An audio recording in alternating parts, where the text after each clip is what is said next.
Okay, everybody, I had a really interesting call this morning and I thought I would shoot a podcast about it because I get the same call, it seems like once a week or twice a week from dealers. And I thought, I'm just going to shoot a podcast about this and unpack it a little bit. So hopefully it'll help a lot of you out there. I got a call from a dealer out in the Northeast and I've known him for 10 years, good friend of mine. And he's at this ceiling where he's a retail dealer, of course, and he's trying to push through this. It's essentially 50 cars a month. And he's trying to get from, 45, 42, 48, 52 sales per month. And he's just trying to break open to 60, 70, 80 cars and beyond. And he's been like plateaued there or treading water, probably taking on water for quite some time. It can be very frustrating. I've said this many times in my 20 groups, and if you're not in a 20 group, I highly recommend you look at something like ARC 20 groups. It's the highest ROI you'll ever have in your business. But often we'll talk about breaking through these ceilings and the fact that dealers, retail independent dealers, the hardest space inside growing an operation is that 40 sales to 75 sales space. It's not going from 1 to 30 is not the hardest. Getting started is not even the hardest. Going from 100 to doubling to 200 sales a month, believe it or not, it's not the hardest. The hardest space is going from about 40 sales, maybe 35, 40 sales up to 70. And there's a lot of reasons for that. There's a lot of reasons why that's the toughest space to grow through. A couple of the biggest bullet points on why that's the hardest space.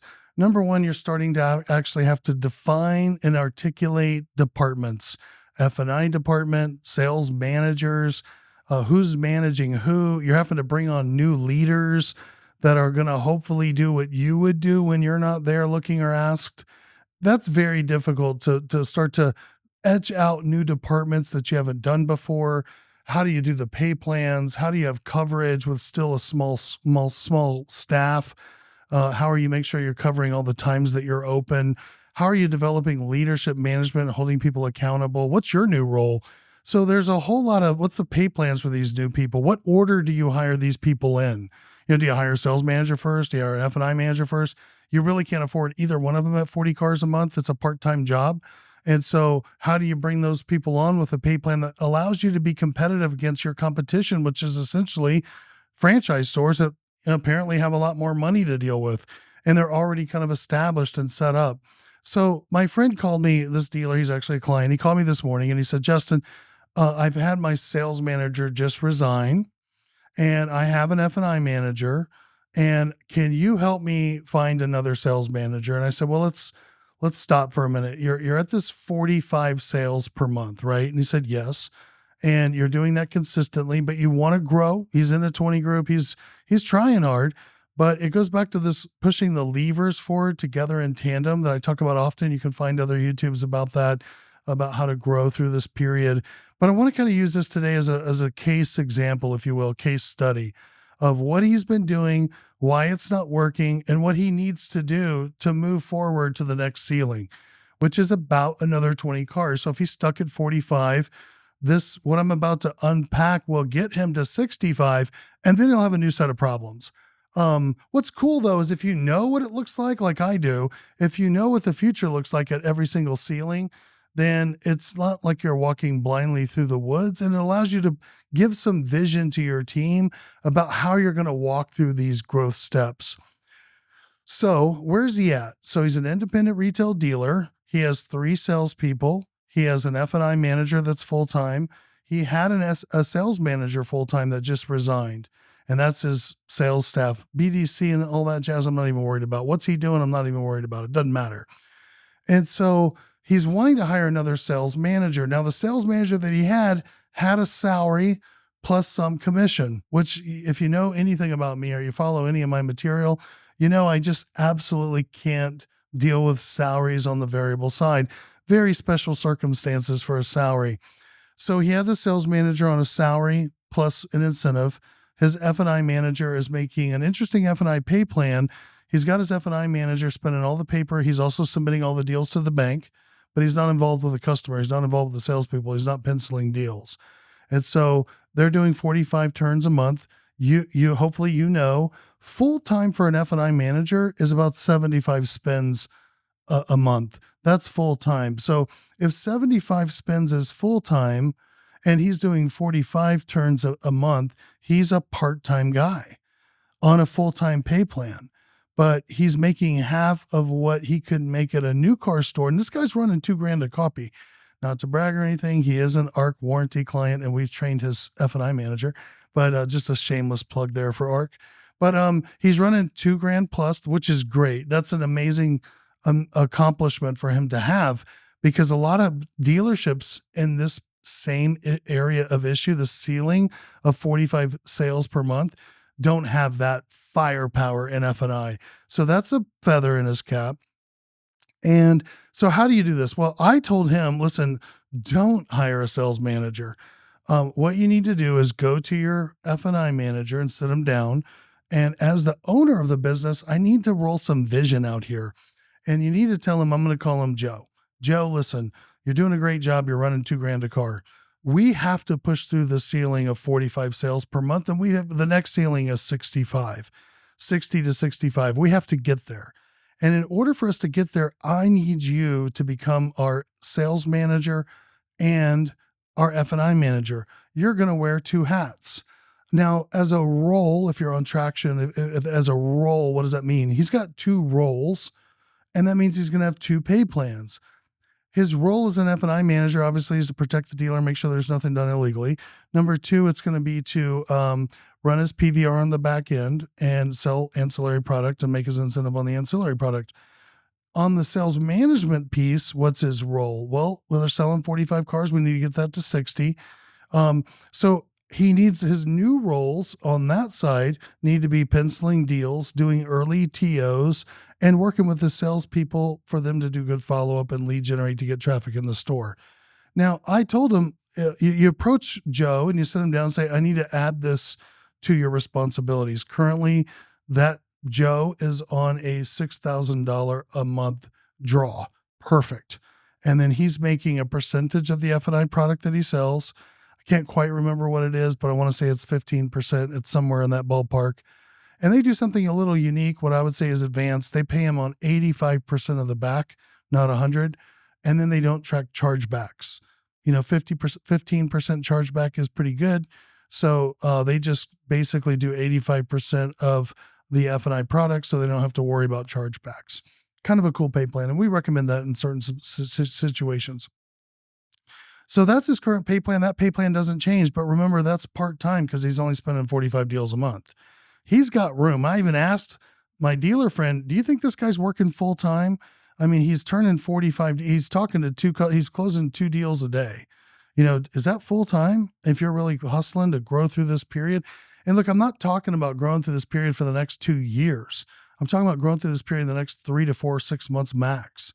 And so you sit Joe down and say, Joe, I want to add these responsibilities to you. You're going to be working with the sales team on getting traffic. Are they following up with their leads? Anybody I can help you with? Do some one thing calls. Hey, Mr. Customer, I know you were in the store yesterday. You didn't buy a car. My name is Joe. I'm the manager. If there was one reason why you didn't buy at ABC dealership yesterday when you were here or earlier this morning, what would that one thing be? Super quick call, takes 30 seconds. Good way to get people to come back in and buy because you're in control as a manager. You can make some exceptions happen if need be. And sometimes they just want to talk to the manager. Sometimes they don't like the salespeople and they'll tell you why they didn't buy, and they'll be more honest with you if you make that one thing call than they would be when they're in the store. But listen, the window is closing on when they're going to buy a car. They're about to buy a car. Maybe too late. So the one thing calls are great. So he's going to be working with the salespeople on traffic. He's also going to be penciling the first deal, which is great because he's already submitting the deals to the bank. So he's already doing 60% of the penciling because he's submitting deals to the bank and they're not doing that at the tower. So what do you add? 5% of the front, 4%, 6%, somewhere in there of the front based on 10-year experience, So he's going to get a raise. He's going to immediately get a raise, which he'll be excited about. He's already covering draw because he's running 2,000 on the back and he's doing 45 deals a month. And he's only got a $6,000 draw. He's clearing his draw through his F&I work. And now that he's the sales manager, that extra 4%, 5%, there's different hybrids. Let me be careful. There's different hybrids of these pay plans. Pay plans, as a rule of thumb, are usually there's like a rule of thumb for pay plans for certain positions at certain volume levels in a dealership, but there are a lot of variations that can be customized to your store that you may do in store A that you may not do in store B. But for the mainstream, I'm going to roll with 5%. So you pay them 5% of the front end gross. What do you have now? Now, as the owner, you have somebody else besides yourself that's losing sleep overnight about holding gross. Because remember, in an independent store, we want to pay our salespeople based on flats. Let's say $300 flat per car sold. Plus, I get it. You may have a tier bonus at 15. Maybe you pay them 324. That's okay. But guides around 325, 350 a car with all bonuses, incentives, and tiered pay included. So you've got the salespeople that are worked on volume because of their pay plan. They're incentivized to sell another car. You've now got a sales manager that's also a part-time F&I manager that is vested in the gross, and he should be docked for wholesale losses as well. So in that pay plan, I want to say, I'm going to leave your F&I pay plan alone because you're part-time. You're going to make 13, 14, 15% of the back at 85% of the warranty revenue. Then you're going to gross, and then you're going to stay on your $6,000 a month draw. But then we're going to add 5% of the front end gross to compensate you for wearing both hats so that you'll pencil strong deals and work with the salespeople and the customer to close the deal and hold gross. The more gross you can hold, the fatter your 5% is. There is no additional draw. There's no reason to do an additional draw. There's no reason to do a salary. This guy's about to make a lot of extra money. He's going to be excited. Here's the pitfall. The problem is if you're not a visionary and you can't see down the road at what happens when you get to 65 sales or 70 sales a month and you're about to hit another ceiling, is if you don't prep Joe and say, Joe, this is going to go away when we get to 65 or 70 cars. In fact, you're going to be pulling your hair out. You're going to be about ready to quit because you're going to be running around here selling 60 cars and doing F&I, and it's almost too much for one person. In fact, you'll feel the plane start to get turbulence because Joe's going to be working his butt off, and that's fine. That's great. It's better than being way over heavy on a payroll, paying management for two managers, F&I manager and sales manager, that you can't afford, that's killing your net profit. And then everyone's working part-time. It's almost like you have no momentum because we're all sitting around looking at each other, wondering who's going to go get donuts for breakfast. This keeps intensity on the floor. Everyone's working hard and moving forward. So you tell Joe, when we get to 65 or 70, and I know you want to be the F&I manager. In this case, we know the F&I manager wants to remain the full-time F&I manager. I'm going to come down to you. I'm going to sit down with you and I'm going to say, hey, it's time for us to hire that sales manager we talked about 3 or 4 months ago. I've got an ad out. I just want to confirm with you, you want to be the F&I manager and not the sales manager. Joe says, I want to be the F&I manager. But wait a minute, boss, you're about to take that 5% away from me, aren't you? And you say, yes, I feel like I'm getting a pay cut. And you say, listen, let me refer you back to the whole plan. We talked about this when we set this up, that we're going to grow to 65 or 70, and then we'll take that 5% back so that I can afford to give it to the sales manager, get you some help. Your workload will simmer down, but you'll also be able to go back to your lane. But now you're doing F&I, making that 13, 14, 15% on the back on all 60, 70 customers. So it is a step back, but it's also a ton of reduction in responsibility. And now you have a wide open lane just to focus on your PVR. Maybe you can get your PVR from $2,000 to $2,500 because that's all you're doing. And you're going to get turn after turn after turn. And then what we're going to do, Joe, is we're going to grow through the 75 ceiling and on to 100. And that's when we're going to start needing a part-time F&I manager. That's when this business is going to continue and these departments are going to expand. And that's where I may need an F&I director or somebody to help train the next F&I person. And this breeds opportunity for you. Would you like to be an F&I director one day? I would love to be that. That sounds great. Okay, well, we got to grow there first. You can usually get away with just about anything on the pay plans that makes sense as a visionary in your business if you can predict the next steps and just let the staff, the team know what your plan is. They'll say, okay, sounds like a good plan, boss. I'm down. That's better than living in a stagnant pool of mediocrity where nothing's growing and people are quitting because they don't see any opportunity. They can't get behind you because you're not leading the charge. And so having a plan, rolling it out, saying this is what we're going to do, and then boom, it happens. 4 months later, it happens. Now you have even more momentum because everything that you're saying is going to happen is actually happening. And now when you cast a bigger vision, they're like, listen, it happened last time he said this. I bet you it's going to happen again. And you start creating this momentum with your team that we're growing, that there's opportunity, that you're going to be a bigger store if that's your ambition. Now, when the manager comes on, you do a hunt for a sales manager, you bring them on, and obviously they'll slide in. They'll take over the sales staff. They'll take over penciling deals. They'll be working closely with F&I. They'll be protecting the front. They'll be able to help you a lot with your wholesale losses and gains, and bidding trades. And that'll be their lane to protect front end gross, which is still an aim in the car business. Now, the other problem he had is I said, well, how many salespeople do you have? And he says, I got 3, but I got a 4th one coming, which, talking to this dealer over the last year, that's been the common theme. I've got 3 with a 4th one coming. We know what kind of turnover there is in the car business with salespeople, especially if you're not growing, because again, it becomes a stagnant pond, and you want a place with growth and energy and customers on the floor and momentum. And so if you think about this, let's look at it from that's the management solve. But he's got another problem. Another reason why he's only selling 45 cars a month is he only has 3 salespeople. The average independent salesperson in the United States of America right now sells about 15 cars a month.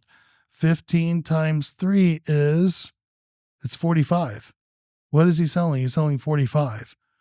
So he's got this management issue where he's right now paying too much for supervisor compensation because he's paying for a full-blown full-time sales manager and a full-blown full-time F&I manager. That's eating into his net. By going with my plan, he picks up some net, he makes the guy happy, he creates energy and momentum in his store, and he has a vision and a plan. But he needs a 4th salesperson like tomorrow. 4 times 15 is 60. So, and he has to do this all in tandem. So I'm working with Joe to show him the future, to get his buy-in on the plan. And then I'm hiring the 4th salesperson. That gives me the capacity to do 60. And then, of course, if you know any of my, the 4 pillars of growth, of course, I checked in on his inventory. Now, historically, he's had an aging inventory issue. Currently, he has 78 units frontline ready, 98 units total, including wholesale and demos. So he has 98 units. If he's selling 45 a month, right now he's turning 6 times per year, including wholesale. I always include wholesale in those numbers because it's the reality. You can't ignore wholesale and think, well, let's do my turn based on my retail units that are frontline ready. Well, now you're just fooling yourselves. Those 20 units that you pushed under the carpet 3 weeks ago that have motor issues, transmission issues, won't run, need to go back to the auction, down at the Dodge store waiting on a missing part, those things are costing you floor plan and holding cost. I need to free my capital up and inject it into something that can sell in 30 or 45 days. So absolutely you want to consider your wholesale when you're thinking about your inventory count. He's selling 45 cars a month. He has 98 in inventory. That's 6 turns per year. That's with his frontline units, it's almost a 45-day supply. With his wholesale included, it's a 60-day supply. Frozen capital, that's a problem. And so he doesn't have too little inventory. And I think a lot of dealers are confused by this.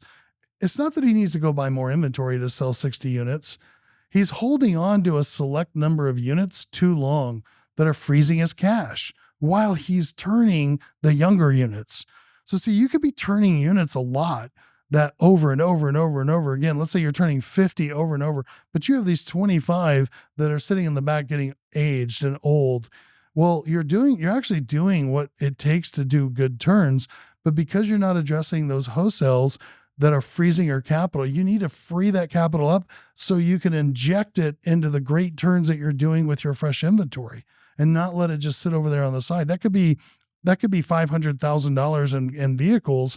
20 times 20 that's $400,000 in vehicles that are just hanging out. That's $400,000, $500,000 that you don't have turning. So if you can get rid of it, and that's a whole nother video for a whole nother day, and then go buy and invest it, ROI, invest a return on investment. What's your investment as a retail car dealer? It's your inventory. If you're going to invest in stocks, you take cash to buy a stock.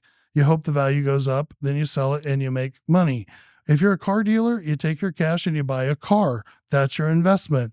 And your hope is to sell it and to make money. So when we talk about ROI as a car dealer, it's a return on your investment, and your investment is in your inventory. So if you've got a quarter of your, now he's at 8% over 60 days. That's not terrible, but it just shows that he's got some units that need to go. But it doesn't mean he needs to shrink his inventory or grow his inventory. He just needs to get the stale units, that 8% that's over 60 days. He needs to deal with them now and get that cash back and re-inject it into his turn cycle. And then you got to be smart. What's selling? What's not selling in my market? Where's my do not buy list? What cars are just getting aged and stale? What can my shop not handle? So in this particular scenario, my friend or this dealer, his problem actually isn't inventory. 8% over frozen cap over 8% of frozen capital over 60 days is not the problem. It's been his problem in the past. His only problem right now is he's overstaffed. That's eating into his net by having two managers that are paid too much, where he needs to break through the ceiling with one manager that's part-time both and grow into it when he gets to 60, 70 sales. And then he needs that fourth salesperson desperately. It will become the chokehold if you don't have enough salespeople to deal with the traffic when you have heavy days, to cover people when they're sick and off. You need the right amount of salespeople to handle your customers. Now, yes, it's getting, some of you may comment and say, man, I can't imagine one guy spinning 60 deals, working with the salespeople and doing F&I. I get it. That's why it's the hardest place in the business, because you're trying to figure out when to hand the baton off to these new full-time managers. Let me end with one reality. One thing that I think you'll find is an aha moment. When my friend does get to 70 or 75 units, it's a full-time F&I job. It's a full-time sales manager job. But what you've also got to realize as an independent dealer sitting below 70, when you get there, you can now go out and recruit any sales manager and or any F&I manager in the United States and compete with them on a pay plan with the franchise dealers, because you have the turns that they have. The average new car store sold about 104 cars last year in 2025. Maybe it was 2024.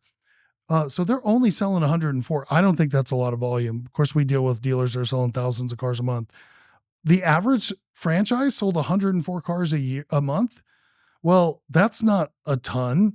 And so if you can get to 75, that's a full-time F&I job. It's a full-time F&I job at an independent store. It's a full-time F&I job at a franchise.